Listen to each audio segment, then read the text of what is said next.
So when we're talking about body goals, I think there's a few things to consider and to look at. So this is going to be day number 6 of 7 complete rest given, trying to recover from the cortisone injections and give my tendons and joints a bit of relief. And so far it is not working, but that's another story. So something to think about here is I've done this. I've had clients that come up to me as well, and they say, hey, I want to lose 30 kilos, 50 kilos, 5 kilos, 10 pounds, whatever it is. And I think it's an interesting question that I have to ask myself when I do this to myself. For example, I might say, I want to lose 3 kilos. Why did I pick that number? What is so specific about 30 kilos, 10 kilos, 5 pounds, 10 pounds, etc.? Maybe it was what I looked like in a previous stage of my life. Maybe it's what I, might have been pre-pregnancy weight or pre-operation weight, for example. So is it the number that's relevant, or is it the look that's relevant? Because I am 80 kilos now. I could be 90 kilos and look exactly the same. I could be maybe 85 kilos and look exactly the same. Again, I'm just pulling numbers out of my head here, but is it more maybe the body fat percentage that's a concern to me, or the actual number on a scale?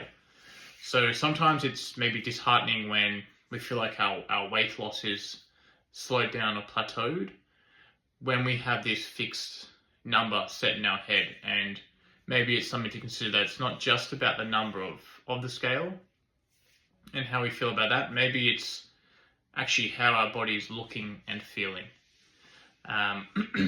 Again, so to me, at least, it's purely just a number. I would prefer to be healthier and happier and look healthier at 85 kilograms with a bit more muscle mass than I would be, say, at 80 kilograms with no muscle mass or definition at all.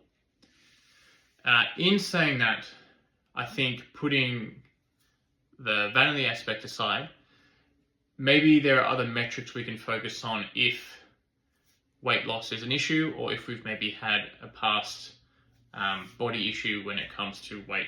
This is also, speaking from my own personal experience, is something I've kind of struggled with quite a lot. Again, I'm not a professional in this field, but it's just some advice that I've also found quite helpful. Can we maybe look at other metrics of success which might bring us some gratitude as well? So, for example, not just focusing on trying to lose weight, maybe focusing on trying to get stronger. Not just focusing on maybe putting on muscle mass, maybe focusing on improving your technique with certain exercises. So this is going to be obviously more exercise specific, just given it's a bit more field of experience for me. So I just think these are things that we can kind of ask ourselves, and maybe also try to focus on, because aesthetics isn't everything. Sometimes personality helps too. So yeah, I hope this discussion kind of helps. Again, I can only speak from my experience with this field. I'm not an expert when it comes to psychology or exercise sports science, but I feel these other metrics in training kind of help give us a bit more of a positive step forward to a better mindset, and not just trying to focus on aesthetics, which isn't wrong, but it can cause a bit more of a mental strain, especially when things don't go our way. So kind of a few other areas, like I said, we can point on is trying to improve one's technique, trying to get stronger, maybe feeling more confident and knowledge about certain exercises in the gym. So, when you come in, you feel a bit better about yourself, you feel a bit more assertive to know what to do, what order you want to do it in. I think also maybe trying to enjoy the social aspect of exercise. So, making friends in the gym, at a running club, if it's all the craze at the moment, at some type of gym club you like going to, whatever it is.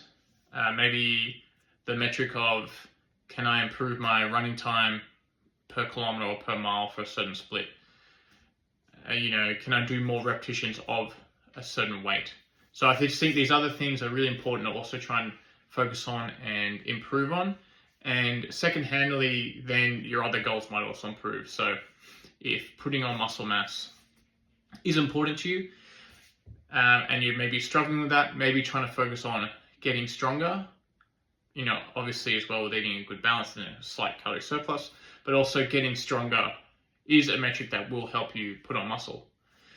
Another example on the other side of the spectrum is if I'm struggling to lose weight and, say I'm struggling trying to decrease my calories any more than I already have, well, can I maybe have a social aspect of, I'm going to be walking with friends and I'm going to try and create that positive environment where I can walk with friends and improve my fitness and get extra steps in. And technically, if I am doing everything the same, eating the same, but I'm moving a bit more and I'm trying to create a positive space around that, doing it with friends, enjoying it, having the goal of getting extra steps in, then over time you might see a slight decrease in your weight. So I hope this helped. Again, these are just things that I've also kind of struggled with in the past and found a bit frustrating at times, but also got to step back and remind myself that there are other metrics to look at, and aesthetics isn't always everything.